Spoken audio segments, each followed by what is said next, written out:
Welcome to this explainer.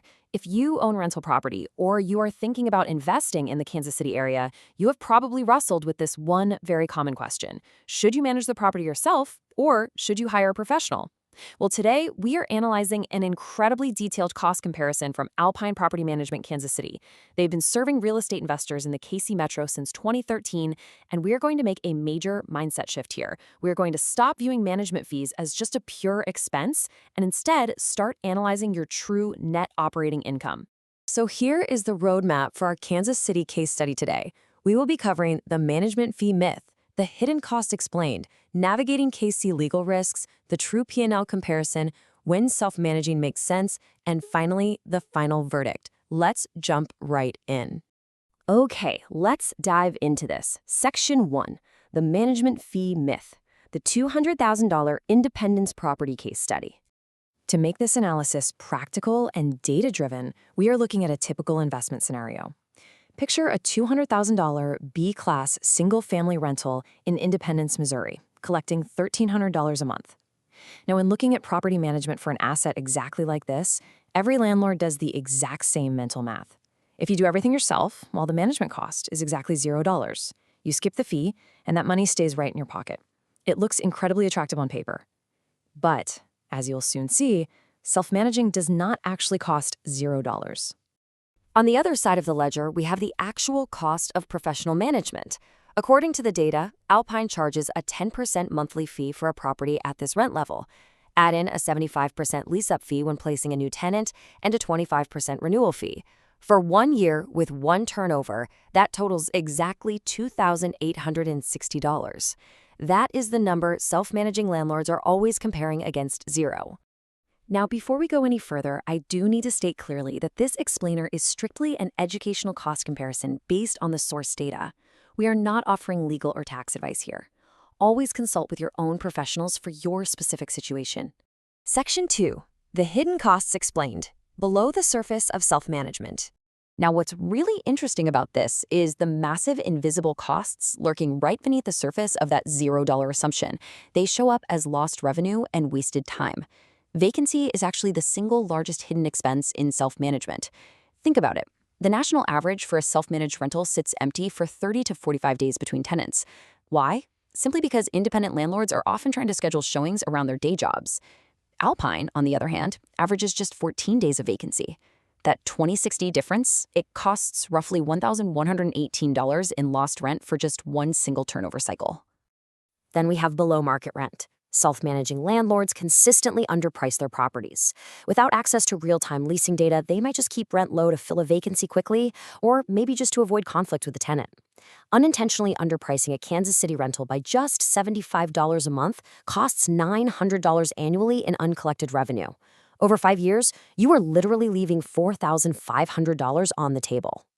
Maintenance is another completely silent profit killer.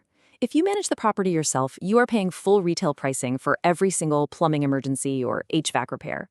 Professional managers, though, use their volume and long-term relationships to secure lower rates. Alpine actually works with licensed contractors who provide pre-negotiated rates that are 10 to 15% below retail. On $2,000 to $3,000 of annual maintenance, that discount alone saves you hundreds of dollars. Section 3. Navigating KC legal risks. The high stakes of local compliance. Let's shift gears for a minute and look at the increasingly complex regulatory landscape in both Missouri and Kansas. The legal risks of self-managing are higher than ever right now. Landlords absolutely must follow specific local and state statutes. In Missouri, evictions fall under Chapters 441 and 535. There's also Missouri Statute 535.300 regarding security deposits. A single violation here can actually penalize a landlord twice the deposit amount plus attorney fees. And in Kansas City specifically, landlords must comply with Ordinance 231919. This strictly limits denying applicants based solely on credit scores or older eviction records, which requires a highly documented screening process. So if you attempt an eviction without legal counsel and make a procedural error, the costs completely skyrocket. The source data points out that a mishandled eviction in Missouri routinely reaches between $3,500 and $10,000 in total costs. This includes attorney fees, lost rent, and post-eviction turnover. It is a massive financial risk that can instantly erase years of saved management fees.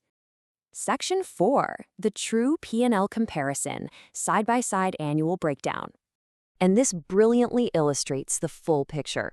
Let's bring all of this data together to see how this builds into our true annual profit and loss comparison for that independence property. The self-managed approach has no management fees, sure, but it takes huge hits on a 40-day vacancy and underpriced rent.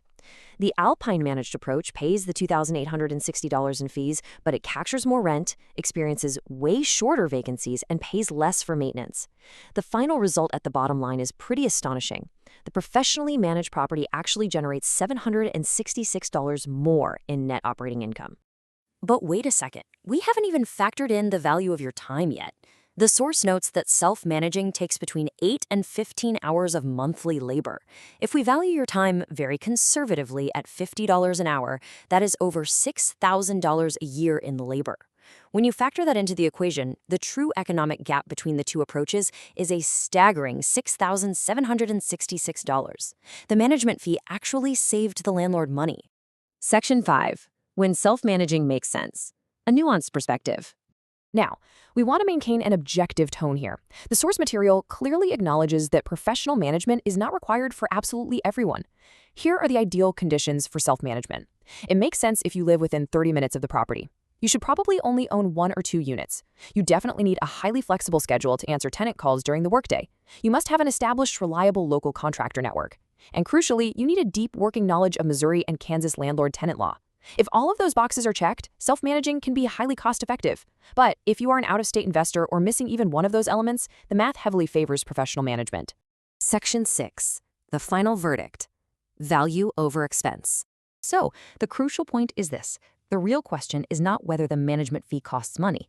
It's whether it generates more value than it costs. The source outlines 4 specific operational mechanisms that turn the fee into a net positive investment. Step 1, faster leasing reduces your vacancy loss. Step 2, accurate pricing captures the true market rent from day 1. Step 3, pre-negotiated contractor rates actively lower your maintenance bills. And Step 4, rigorous compliant professional screening dramatically reduces the chances of a catastrophic $10,000 eviction. This leaves us with a pretty provocative question to consider. It is not whether you can afford a property manager, it's whether you can afford the hidden costs of self-managing. Can you afford the vacancy days, the underpriced rent, the full retail maintenance costs, and the severe compliance exposure? Valuing your own time and protecting your real estate asset is absolutely paramount. When all costs are counted, professional management is the line item that makes every other line item perform better. For help managing your Kansas City rental property, call Alpine at 816-343-4520 or visit alpinekansascity.com.